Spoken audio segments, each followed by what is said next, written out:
A frase ainda ecoa na sala de jantar, suspensa no ar como poeira sob um feixe de luz cruel. Mãe, com todo o respeito, a senhora precisa parar de atrapalhar a nossa vida. A voz era do meu filho, Ricardo, mas as palavras, eu sabia, tinham sido forjadas no coração de Camila, minha nora, que me olhava com um misto de pena e impaciência, como se eu fosse uma peça de mobília antiga que já não combinava com a decoração moderna e minimalista que ela impôs à casa. O garfo paralisou a caminho da minha boca, o peso daquela única palavra, atrapalhar, esmagando décadas de dedicação em um instante. Era isso que eu me tornara?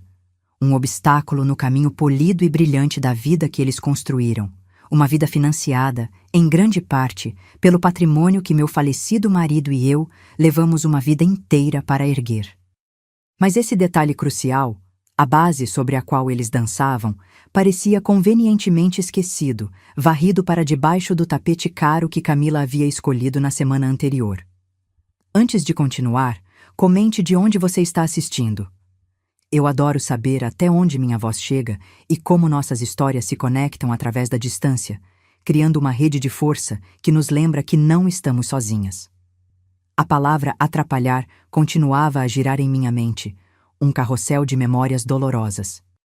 Eu atrapalhei quando cuidei de Ricardo com febre por noites a fio, quando vendi minhas joias para pagar a faculdade dele, quando abri mão dos meus sonhos para que ele pudesse perseguir os seus.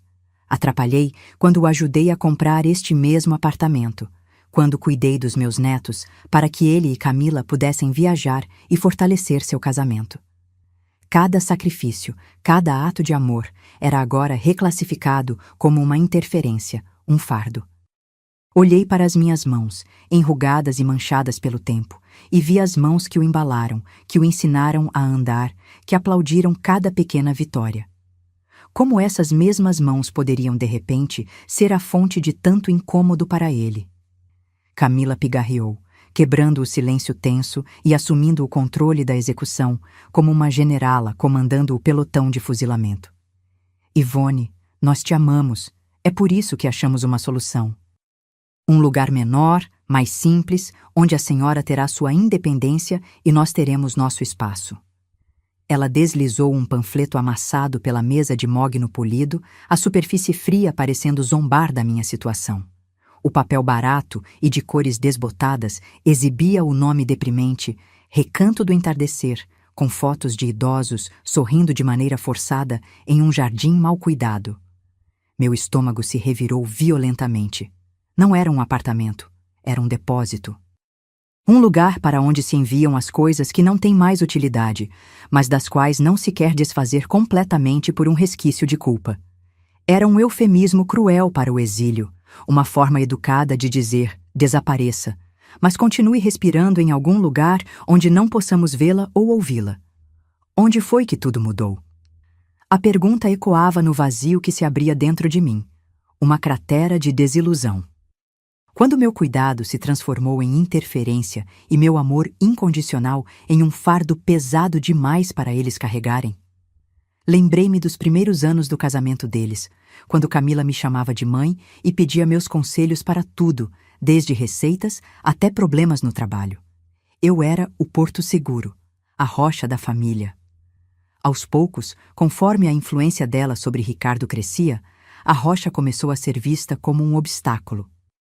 Minhas sugestões viraram críticas, minha preocupação virou controle, minha presença virou uma invasão de privacidade.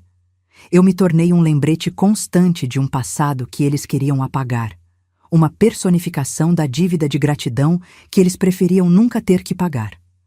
O amor, ao que parece, tem uma data de validade quando a conveniência se torna mais importante. É para o seu bem, Ricardo acrescentou, a voz baixa e covarde, sem conseguir me encarar nos olhos. Ele focava sua atenção em um ponto qualquer na parede oposta, como se a própria culpa fosse uma imagem insuportável de se contemplar diretamente. Ele, meu menino, que eu ensinei a olhar nos olhos das pessoas e a sempre dizer a verdade, mesmo quando fosse difícil. Agora ele se escondia atrás de frases feitas e do olhar de aprovação da esposa, terceirizando a crueldade para não ter que arcar com o peso dela sozinho. O bem dele, o bem de Camila, era o que importava. O meu bem era apenas uma desculpa esfarrapada para justificar o descarte. Aquele homem sentado à minha frente era um estranho, uma versão distorcida e fraca do filho que eu criei com tanto amor e sacrifício. A decepção era uma faca fria e afiada, perfurando meu peito lentamente. Senti-me pequena, transparente, uma relíquia empoeirada na estante da vida moderna e agitada deles. Eles falavam sobre minhas rotinas, meus horários, minha presença constante na casa que, legalmente e ironicamente, ainda era minha. Cada palavra era uma pá de terra jogada sobre a pessoa que eu um dia fui, enterrando a matriarca vibrante e cheia de vida sob o peso da imagem de uma velha inútil e dependente que eles criaram para mim. Eles reclamavam que eu acordava cedo demais, que o cheiro do meu café da manhã impregnava a casa, que minhas novelas eram barulhentas demais. Detalhes triviais transformados em crimes capitais para justificar a sentença de expulsão. Eu não era mais uma pessoa, era um conjunto de hábitos irritantes, um problema logístico que precisava ser resolvido para que a vida deles pudesse fluir sem interrupções. Por que eu permiti que chegassem a esse ponto? A pergunta me assombrava enquanto eu mastigava a comida que agora parecia feita de cinzas. Talvez tenha sido pelo medo avassalador da solidão, por acreditar que o amor incondicional de uma mãe deveria suportar tudo, inclusive o próprio apagamento gradual e silencioso.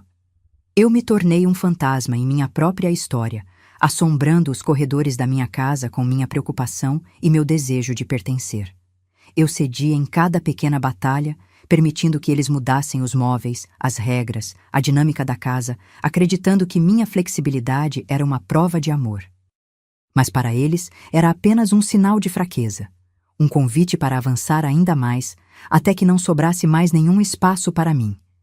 Eu me anulei tanto por eles que eles passaram a acreditar que eu realmente não era nada. Nós precisamos de espaço, mãe, para crescer, para sermos uma família de verdade, disse Camila, colocando a mão sobre a de Ricardo em um gesto de posse, selando o pacto deles contra mim.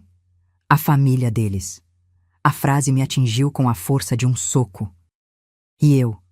O que eu era? Uma peça sobressalente, um apêndice a ser removido cirurgicamente para que o corpo principal pudesse funcionar melhor e de forma mais saudável. Eles me excluíam da própria definição de família, me rebaixando a uma obrigação, um resquício do passado que impedia o futuro deles de florescer plenamente.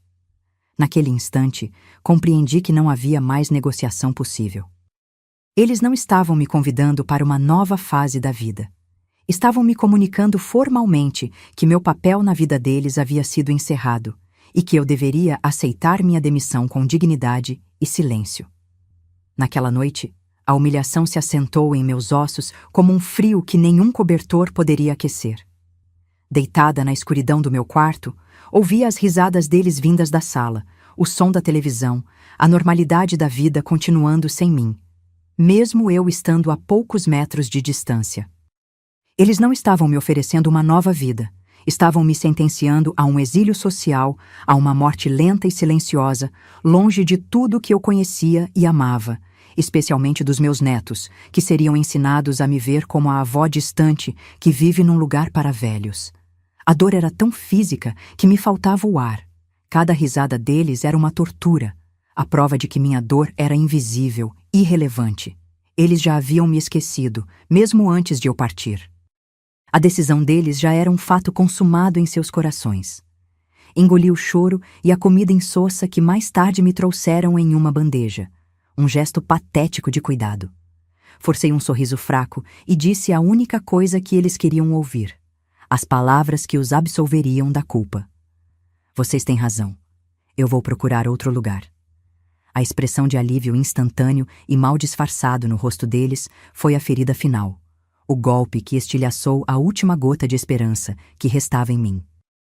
Eles me abraçaram na despedida da noite, um abraço frouxo, protocolar, o abraço que se dá a um conhecido distante.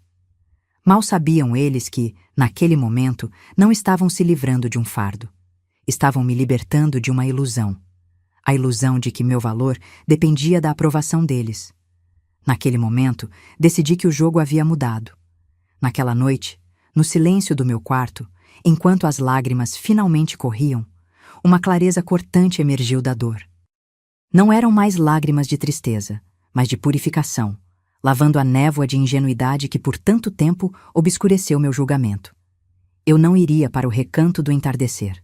Eu não iria para nenhum lugar que eles escolhessem para mim. Eu iria desaparecer, como eles pediram, mas seria um desaparecimento nos meus próprios termos, uma ausência que eles sentiriam não como um alívio, mas como um abismo sob seus pés. A mulher que eles humilharam à mesa de jantar morreu ali, entre o garfo paralisado e o sorriso de alívio deles. Em seu lugar, uma nova Ivone começava a respirar, uma mulher forjada na decepção e afiada pela dor. Eles queriam que eu parasse de atrapalhar, e eu lhes daria exatamente isso. Eu me tornaria tão silenciosa e invisível que eles só notariam minha existência quando a estrutura inteira de suas vidas começasse a desmoronar, tijolo por tijolo. Naquele momento, decidi que o jogo havia mudado. Comecei a arrumar minhas coisas no dia seguinte sob os olhares satisfeitos e condescendentes de Ricardo e Camila. Eles viam uma velhinha derrotada encaixotando suas memórias para se confinar em um asilo. Cada bibelô que eu envolvia em jornal, cada porta-retrato que eu guardava, era parte de uma performance cuidadosamente ensaiada. Para eles, eu era a matriarca submissa aceitando seu destino. Mas por dentro, eu era uma estrategista militar mapeando o campo de batalha. Enquanto minhas mãos tremiam levemente ao tocar nas fotos dos meus netos, meu cérebro trabalhava com uma frieza que eu não sabia possuir. Eu estava separando o que era sentimental do que era estratégico, o que eu levaria para minha nova vida e o que eu deixaria para trás como um lembrete fantasmagórico. Eles me observavam com pena, mal sabendo que cada caixa que eu fechava era um prego a menos no caixão que eles haviam construído para si mesmos. Em meio aos papéis antigos do meu falecido marido, no fundo de um baú que não era aberto há anos, encontrei a pasta de couro que ele me entregou semanas antes de falecer. A lembrança de suas palavras veio com uma clareza dolorosa e profética. Ivone, guarde isto. Só abra se um dia sentir que eles se esqueceram de quem você é, de tudo que construímos juntos. Na época, eu não entendi a gravidade de seu aviso, pensando ser apenas o receio de um homem doente. Agora, suas palavras ecoavam como um testamento de sua sabedoria e de seu conhecimento profundo da natureza humana, inclusive a do nosso próprio filho. Com as mãos trêmulas, não de fraqueza, mas de uma antecipação eletrizante, eu deslizei meus dedos pelo fecho de metal. O cheiro de couro e papel antigo encheu o ar, o perfume do meu passado prestes a se tornar a arma do meu futuro. Dentro da pasta, não havia apenas testamentos ou apólices de seguro, como eu imaginava. Havia a estrutura completa e original da empresa da família, os documentos de fundação, os contratos sociais que eu mesma assinei décadas atrás, mas cujos detalhes a vida e a confiança me fizeram esquecer. E ali, em uma cláusula redigida com uma clareza jurídica inquestionável, estava a verdade que mudaria tudo. Eu, Ivone, não era apenas a viúva do fundador. Eu era a acionista majoritária, detentora de 60% do capital, e a administradora única com poder de veto sobre qualquer decisão financeira ou estratégica. Ricardo era apenas um diretor executivo, um funcionário de alto escalão com um salário generoso e benefícios, mas inteiramente dependente da minha assinatura para qualquer operação que não fosse rotineira. O poder absoluto sempre esteve em minhas mãos. Meu marido, em sua sabedoria infinita, havia me protegido da maneira mais eficaz possível. Ele não deixou a empresa para nosso filho. Ele a deixou para mim, confiando que eu saberia como cuidar do nosso legado e, por extensão, de toda a família. Ele previu a ganância de Camila, a fraqueza de Ricardo, a forma como o dinheiro fácil poderia corromper o caráter que tentamos construir nele. O poder sempre esteve ali, adormecido em uma pasta de couro, esperando que eu me lembrasse de quem eu era. Eu não era um fardo, eu era a fonte. Eu não era um obstáculo, eu era a própria fundação sobre a qual eles dançavam sua vida de luxo e ingratidão. A percepção me atingiu não como uma onda de raiva, mas como uma corrente de força gelada, preenchendo o vazio que a humilhação havia criado. Eu não precisava lutar para tomar o poder. Eu só precisava reivindicar o que já era meu. O plano tomou forma em minha mente, não com a fúria de uma mulher traída, mas com a precisão de uma cirurgiã removendo um tumor. O primeiro passo foi ligar para Horácio, o advogado da família, um amigo leal do meu marido desde os tempos de faculdade. Ele era da velha guarda, um homem para quem a palavra e a honra ainda significavam algo. Disquei seu número particular de um telefone pré-pago que comprei naquela manhã. Sua voz, ao me ouvir, foi de surpresa e preocupação genuína. Em poucas palavras, sem entrar em detalhes emocionais, expliquei a situação e mencionei a pasta. Houve um longo silêncio do outro lado da linha, seguido por uma única frase que selou nossa aliança. Ivone, eu estava esperando por esta ligação desde o dia em que seu marido se foi. Diga-me o que você precisa. Juntos começamos a analisar cada documento, cada transação financeira dos últimos 5 anos. A verdade que emergiu dos extratos bancários e faturas de cartão de crédito corporativo era mais sórdida do que minha pior imaginação poderia conceber. Ricardo e Camila não estavam apenas vivendo bem, eles estavam sistematicamente saqueando a empresa. Viagens para ilhas exóticas classificadas como prospecção de novos mercados, joias caríssimas para Camila, lançadas como brindes para clientes que não existiam, carros de luxo trocados a cada 6 meses sob a justificativa de despesas de representação. Cada capricho, cada extravagância era pago com o dinheiro que deveria garantir o futuro dos meus netos, o suor de uma vida inteira de trabalho meu e do meu marido. A dor da traição pessoal foi amplificada pela náusea da desonestidade. Eles não eram apenas ingratos, eram ladrões, dilapidando o patrimônio da família com um sorriso no rosto, enquanto planejavam me descartar para que não houvesse testemunhas de seu crime. A descoberta foi o combustível final que minha determinação precisava. A questão não era mais apenas sobre respeito ou dignidade, mas sobre justiça. Eles haviam cruzado uma linha moral da qual não havia retorno. Enquanto eles acreditavam que eu estava visitando asilos e me resignando à minha nova vida de reclusão, eu estava secretamente em reuniões com Horácio, assinando procurações, revogando acessos e preparando o terreno para a retomada. Eles não podiam imaginar o que eu guardava em silêncio. A mulher que eles viam encaixotando louças antigas era a mesma que, horas depois, estava em um escritório de advocacia congelando contas bancárias e bloqueando cartões de crédito. A dualidade da minha existência era meu maior trunfo. Para eles, eu era uma sombra do passado. Na realidade, eu era a arquiteta invisível do futuro precário que os aguardava. Enquanto eles acreditavam que eu estava procurando um lugar para morrer, eu estava alugando um apartamento moderno e elegante no centro da cidade. Um lugar com paredes de vidro, luz natural abundante e uma vista panorâmica que me lembrava de como o mundo era vasto e cheio de possibilidades para além das paredes daquela casa que se tornara minha prisão. Escolhi cada móvel, cada cor, cada detalhe. Não era apenas um novo lar, era a sede do meu novo quartel-general, um santuário de onde eu comandaria minha vida e meus negócios. O contraste com o panfleto do Recanto do Entardecer era quase cômico. Eles me ofereceram um crepúsculo forçado, e, em resposta, eu estava me preparando para viver a minha mais gloriosa aurora. Aquele apartamento não era um lugar de solidão, mas de soberania. Organizei minha mudança com a precisão de uma operação militar.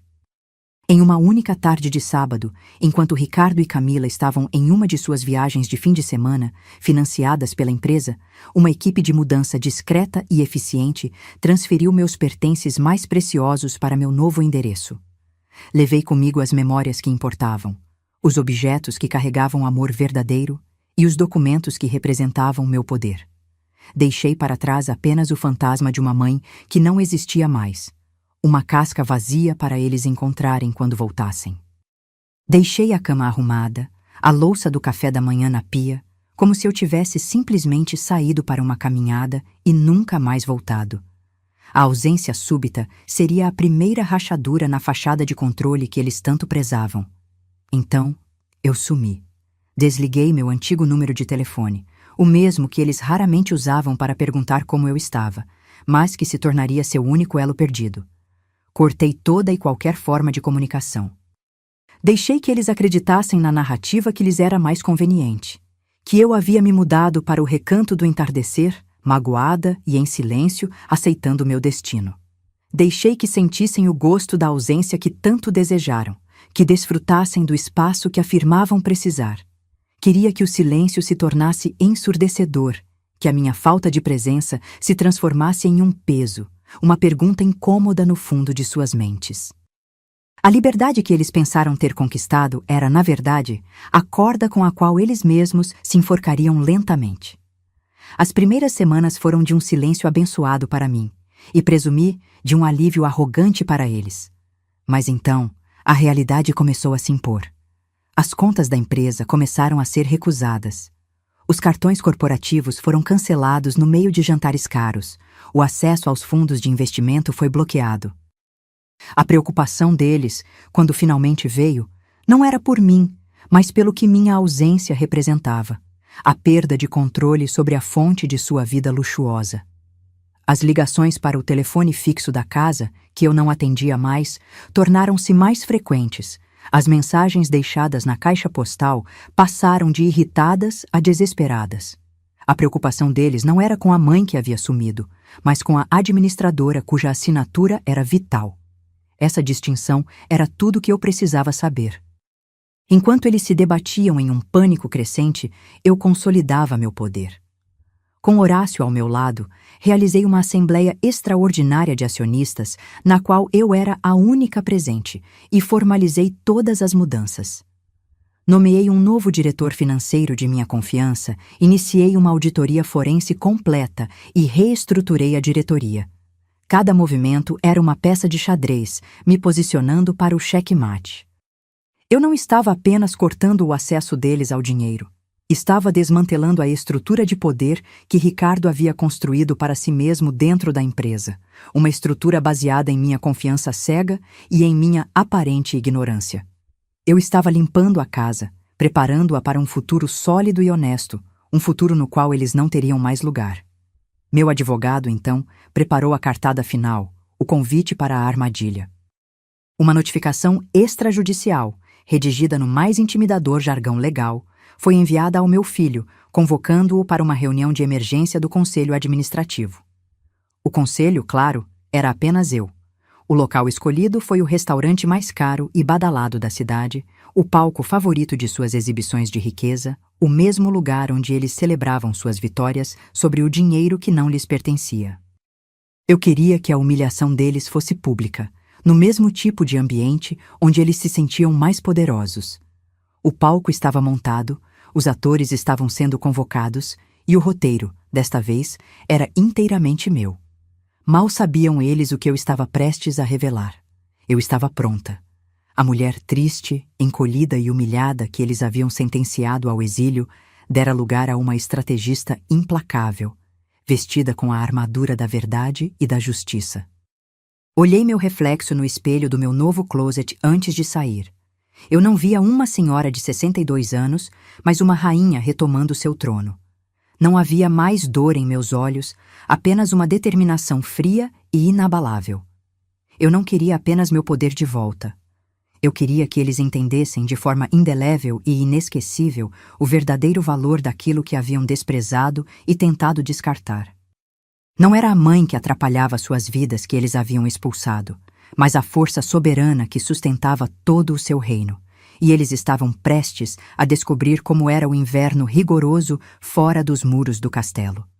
Cheguei ao restaurante 10 minutos antes do horário combinado, um gesto deliberado para estabelecer, desde o início, que o tempo agora corria de acordo com as minhas regras. Escolhi uma mesa central, um pequeno palco sob a luz suave dos lustres de cristal, perfeitamente visível de todos os ângulos. Eu não queria me esconder. Queria que a performance fosse pública. Vestia um tailleur de seda azul marinho. uma peça de alfaiataria impecável que meu marido costumava dizer que ressaltava a força inabalável em meu olhar. Senti-me extraordinariamente calma, uma placidez que só se encontra no olho de um furacão, a quietude absoluta que antecede a tempestade perfeita que eu mesma havia orquestrado. Cada detalhe, desde a minha postura ereta até o leve sorriso que ensaiei no espelho, era parte da armadura que eu vestia.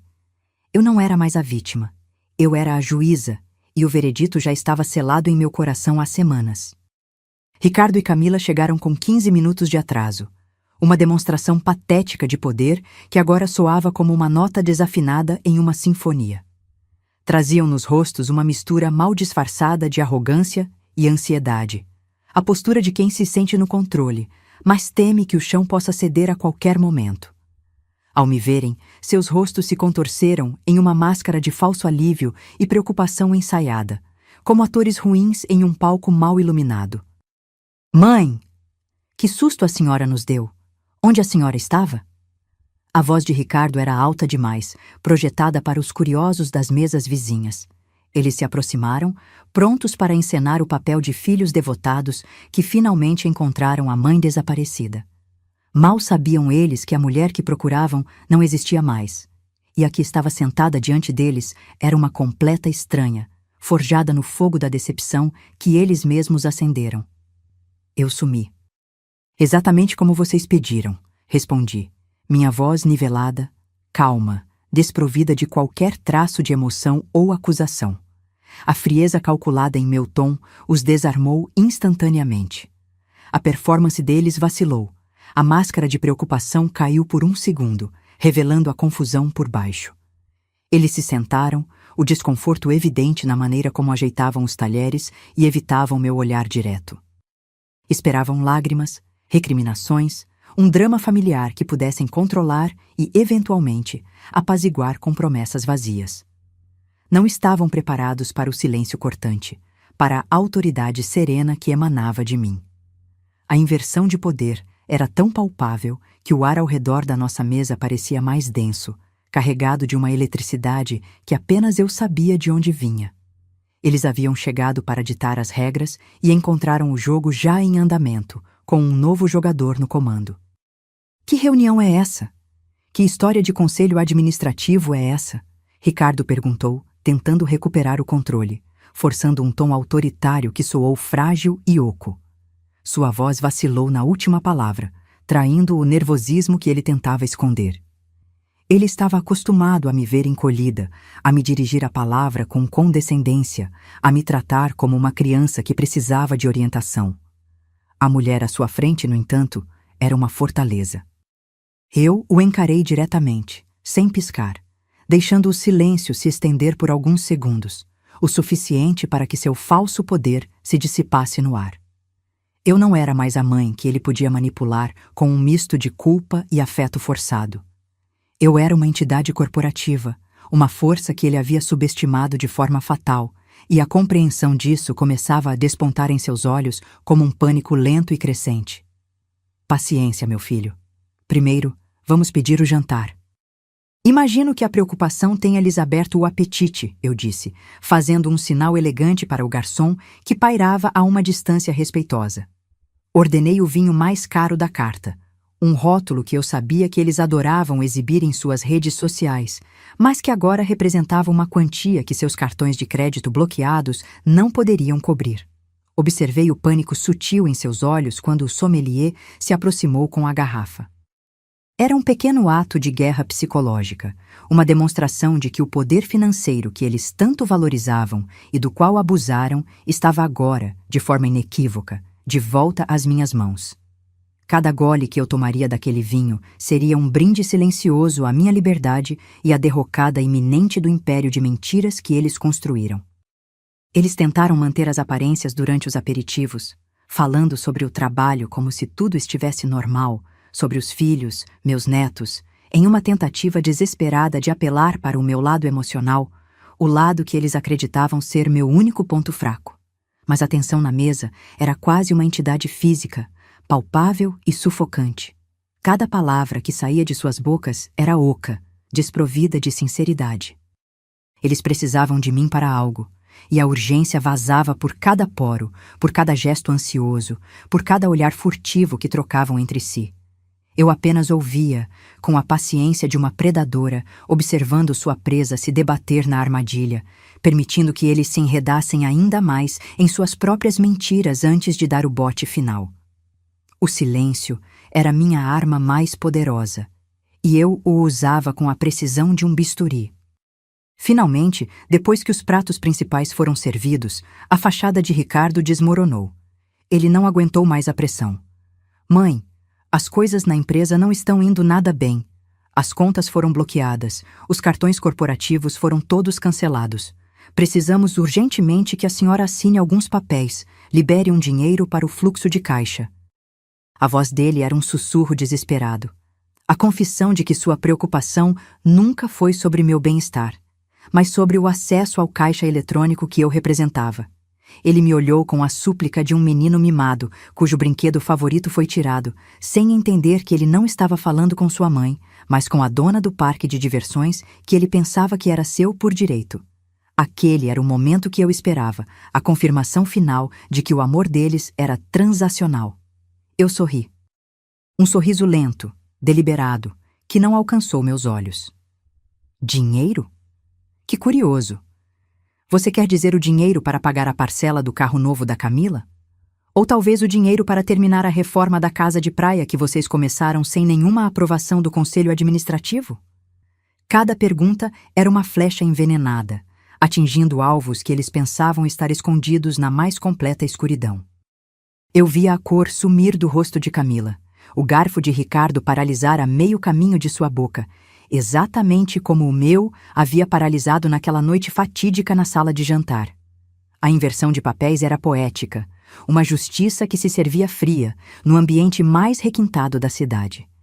O choque em seus rostos era a minha primeira recompensa. A deliciosa visão do castelo de cartas deles começando a tremer com o sopro da verdade. Como a senhora sabe de tudo isso? Ricardo gaguejou, a arrogância completamente drenada de sua voz, substituída por um medo cru e infantil. Ele olhava para mim como se eu fosse um fantasma, uma aparição que conhecia todos os seus segredos mais sombrios. Em resposta, deslizei a pasta de couro de meu marido pela mesa de mogno polido, o mesmo gesto que Camila usou para me entregar o panfleto do asilo. O som suave do couro arrastando na madeira foi como o estopim de uma bomba. Eu sei de tudo, Ricardo. Porque o Conselho Administrativo, a quem você deveria se reportar para cada uma dessas despesas, sou eu. A acionista majoritária, detentora de 60% de tudo, sou eu. A dona de tudo o que vocês ostentam, meu filho, sempre fui eu. E vocês se esqueceram disso.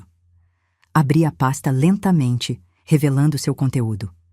Não havia apenas os documentos originais da empresa, com minha assinatura clara e firme ao lado da de meu falecido marido. Havia extratos bancários detalhados dos últimos 5 anos, faturas de todos os cartões de crédito corporativos, cópias de recibos de hotéis de luxo, fotos das viagens que eles postaram online, tudo meticulosamente organizado por Horácio. Cada papel era uma prova irrefutável de cada centavo desviado, de cada mentira contada, de cada abuso de confiança. A documentação era tão avassaladora, tão completa, que não deixava espaço para negação ou desculpas. Era a verdade nua e crua, impressa em papel timbrado, servida como o prato final e mais amargo daquela noite. O rosto deles se transformou em uma máscara de horror puro ao reconhecerem suas próprias extravagâncias ali, expostas sob a luz do restaurante. Vocês não me pediram para sumir, continuei. Minha voz agora cortante como um caco de vidro, cada palavra proferida com uma precisão cirúrgica. Vocês me pediram para não atrapalhar o saque sistemático que estavam fazendo no patrimônio da nossa família. O meu atrapalho não eram minhas novelas, ou o cheiro do meu café. O atrapalho era a minha simples presença, que servia como uma consciência, um lembrete constante de que havia uma dona para tudo aquilo que vocês tratavam como seu. Vocês não queriam se livrar de uma mãe idosa e incômoda. Vocês queriam se livrar da única testemunha ocular dos crimes que estavam cometendo contra o legado do pai de vocês e contra o futuro dos seus próprios filhos. A verdade, dita em voz alta, pairou entre nós, brutal e inegável. O silêncio na mesa era absoluto, um vácuo onde antes havia arrogância. As pessoas nas mesas ao redor, antes discretamente curiosas, agora nos observavam abertamente, atraídas pela intensidade do drama que se desenrolava. A humilhação que eu sentia em minha própria casa agora era deles, pública, servida em uma bandeja de prata para uma plateia de estranhos. Seus rostos, antes radiantes de autoconfiança, estavam agora contraídos em máscaras de vergonha e pânico. Camila tentava se encolher na cadeira, como se pudesse se tornar invisível, enquanto Ricardo me encarava com uma mistura de ódio e súplica, a expressão de um rei deposto que não consegue acreditar que seu trono foi usurpado de forma tão rápida e completa. A queda deles era vertiginosa, e eu não sentia nada além de uma calma gélida. A partir de hoje, anunciei, com a voz firme e clara, projetada para que não restasse nenhuma dúvida: você, Ricardo, está destituído do seu cargo de diretor executivo da empresa. Seu salário foi permanentemente suspenso.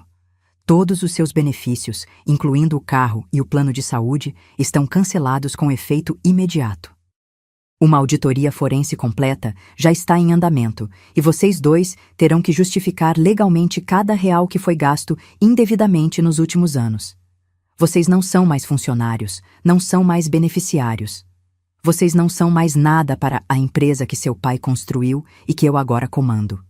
Cada palavra era um prego fechando o caixão da vida luxuosa e fraudulenta que eles haviam construído sobre as fundações da minha confiança. Camila finalmente desabou, começando a chorar, mas era um choro teatral, calculado, o tipo de choro que ela usava para conseguir o que queria de Ricardo. Ivone, por favor, não faça isso. Nós somos a sua família. A palavra família saiu de seus lábios como um veneno, uma última tentativa desesperada de manipulação, apelando para um sentimento que ela mesma havia ajudado a destruir. O som de seu soluço falso ecoou pelo restaurante, mas não encontrou em mim nenhuma ressonância, nenhuma compaixão. O tempo para apelos emocionais havia passado há muito tempo, naquela mesma sala de jantar onde eles me sentenciaram ao exílio. A mulher que ela tentava alcançar com suas lágrimas de crocodilo já não existia mais. Família? Repetia a palavra, provando seu gosto amargo em minha boca como se fosse fel. Vocês deixaram de ser a minha família no exato momento em que deslizaram aquele panfleto sujo e amassado pela mesa, me oferecendo um depósito de velhos como se fosse um presente. Naquele dia, vocês se tornaram um problema de gestão, um vazamento de recursos, uma falha de caráter que precisava ser contida. E hoje estou apenas resolvendo esse problema. Vocês não são mais minha família. Agora, vocês são apenas um passivo no balanço da minha vida, e eu estou finalmente zerando as minhas contas. Dito isso, me levantei, deixando-os sozinhos na mesa com a conta impagável, as provas de seus crimes e os destroços de suas vidas. Deixei-os para trás, sentados em meio ao silêncio ensurdecedor da própria ruína, os pratos caros e a conta astronômica servindo como lápide para a vida que conheciam. Caminhei para fora do restaurante com a coluna ereta, cada passo meu sobre o mármore polido ecoando não como uma fuga, mas como uma marcha triunfal. O ar da noite, frio e límpido, encheu meus pulmões, e pela primeira vez em anos, senti que respirava um ar que era verdadeiramente meu, livre da atmosfera sufocante de ingratidão e desrespeito. Não olhei para trás. Não havia necessidade. A imagem de seus rostos pálidos, desfigurados pelo choque e pela compreensão tardia de seu erro colossal, estava gravada em minha mente não como um troféu de vingança, mas como a prova definitiva da minha libertação. O porteiro abriu a porta para mim e, em seu olhar, vi um respeito que meu próprio filho havia me negado por tanto tempo. Eu não era mais um fantasma. Eu era uma força. Vocês queriam que eu não atrapalhasse. E o pedido de vocês foi concedido com a máxima eficiência, pensei comigo mesma, enquanto o carro me levava para meu novo lar. A partir de agora, vocês terão todo o espaço do mundo para crescer, para serem a família de verdade que tanto almejavam. Terão que aprender a pagar as próprias contas, a construir o próprio futuro, a se sustentar sem a rede de segurança que sempre desprezaram, mas da qual sempre dependeram. Não haverá mais o meu dinheiro para financiar suas ilusões de grandeza, nem a minha presença para culparem por seus fracassos. A lição mais dura que aprenderão é que o que eles chamavam de meu atrapalho era, na verdade, o alicerce que impedia todo o seu mundo frágil de desmoronar. Agora, eles estavam sozinhos com as consequências de suas escolhas, e o silêncio que tanto desejaram se tornaria seu companheiro mais barulhento e implacável. Ao entrar no meu novo apartamento, as luzes da cidade cintilando através das imensas janelas de vidro, senti uma paz que há muito não conhecia. Aquele lugar era a antítese do recanto do entardecer. Não era um lugar para esperar o fim, mas um centro de comando para um novo começo. Cada peça de mobiliário, cada livro na estante, cada cor na parede havia sido escolhida por mim, para mim. Era um santuário de autonomia, um testamento visível da minha redescoberta. Enquanto Ricardo e Camila enfrentavam a perspectiva de perder a casa que haviam redecorado com meu dinheiro, eu estava construindo um lar verdadeiro sobre as fundações sólidas do meu próprio valor. A ironia era brutal e, ao mesmo tempo, profundamente justa. Eles tentaram me confinar a um quartinho deprimente, e, como resultado, eu havia conquistado um reino inteiro com vista para o céu. Nos meses que se seguiram, mergulhei de cabeça no trabalho, assumindo o controle total da empresa que ajudei a construir. Descobri em mim uma mulher de negócios astuta e implacável, uma líder que meu falecido marido sempre soube que existia sob as camadas de mãe e avó dedicada. Promovi funcionários leais e talentosos que haviam sido negligenciados por Ricardo, implementei novas políticas de transparência e cortei todos os excessos. A empresa, livre do peso dos desvios e da má gestão, começou a florescer de uma maneira que não se via há anos. Eu não estava apenas administrando um negócio, estava honrando um legado, restaurando a integridade do nome da nossa família e provando para mim mesma e para o mundo que minha mente era tão afiada e poderosa quanto meu coração era generoso. Ricardo e Camila, como previsto, enfrentaram o colapso total. Tiveram que vender a casa luxuosa para cobrir parte das dívidas que a auditoria revelou. Os carros de luxo foram retomados, as joias vendidas por uma fração do valor. Eles enfrentaram um processo por apropriação indébita, mas, em um último ato de controle, instruí Horácio a oferecer um acordo.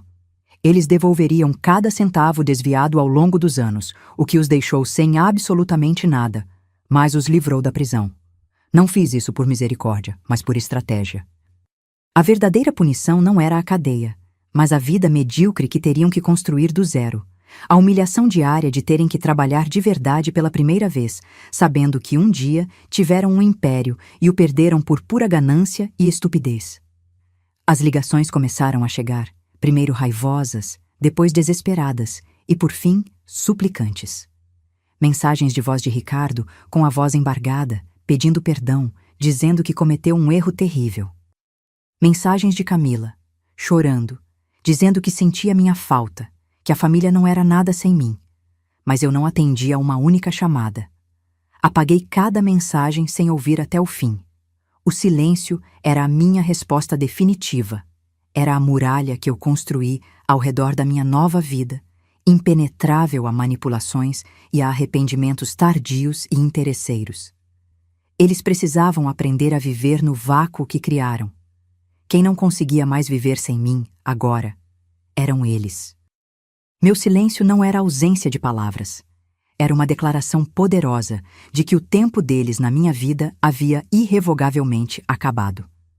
Restabeleci o contato com meus netos, mas em meus próprios termos. Eu os buscava na escola às sextas-feiras, os levava para meu apartamento, para museus, para parques. Longe da influência tóxica dos pais, eu podia finalmente ser a avó que sempre quis ser. Eu não era mais a cuidadora conveniente, mas a mentora, a contadora de histórias, a guardiã de um legado de respeito e integridade que eu faria questão de passar para eles. Ensinei-lhes sobre o valor do trabalho honesto, sobre a importância de honrar aqueles que vieram antes deles. Eles eram jovens demais para entender toda a história, mas sentiam a diferença. Sentiam a força e a paz que emanavam de mim, e em seus abraços apertados e sinceros, eu encontrava a verdadeira riqueza que dinheiro nenhum poderia comprar ou corromper. Com a empresa estabilizada sob uma nova e leal diretoria, permiti-me viver as experiências que adiei por uma vida inteira. Fiz aquela viagem à Itália que sempre sonhei, não em um tour apressado, mas passando semanas explorando vilarejos, aprendendo a cozinhar, pintando aquarelas sob o sol da Toscana. Redescobri paixões antigas e encontrei novas. O mundo, que antes parecia se resumir aos corredores daquela casa, abriu-se para mim de forma espetacular. Eu não estava fugindo de nada. Estava correndo em direção a tudo. Cada novo nascer do sol era um lembrete de que a vida não terminava aos 60 anos. Para mim, ela estava apenas começando, livre das correntes da obrigação e da expectativa alheia. Eu era a única autora da minha história, e as páginas em branco à minha frente eram infinitas. Hoje, quando me olho no espelho, não vejo a mulher frágil e invisível que permiti que me tornasse. Vejo uma rainha que retomou seu trono, não por direito de herança, mas por mérito, coragem e uma resiliência forjada no fogo da mais profunda decepção. Eu não sumi como eles pediram. Pelo contrário, nunca estive tão presente, tão vibrante, tão completamente dona da minha própria existência. A mulher que eles tentaram descartar como um objeto velho e inútil era, na verdade, a única coisa que dava valor e significado a tudo que eles possuíam. Ao me expulsarem, eles não se livraram de um fardo.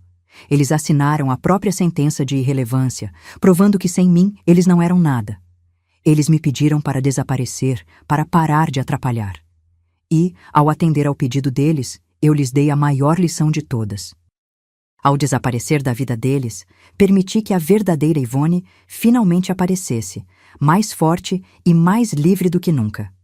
E esta mulher, meus caros, não atrapalha a vida de ninguém. Ela a comanda, com a sabedoria de quem já viu o fundo do poço e descobriu que ele era, na verdade, o alicerce para construir um castelo.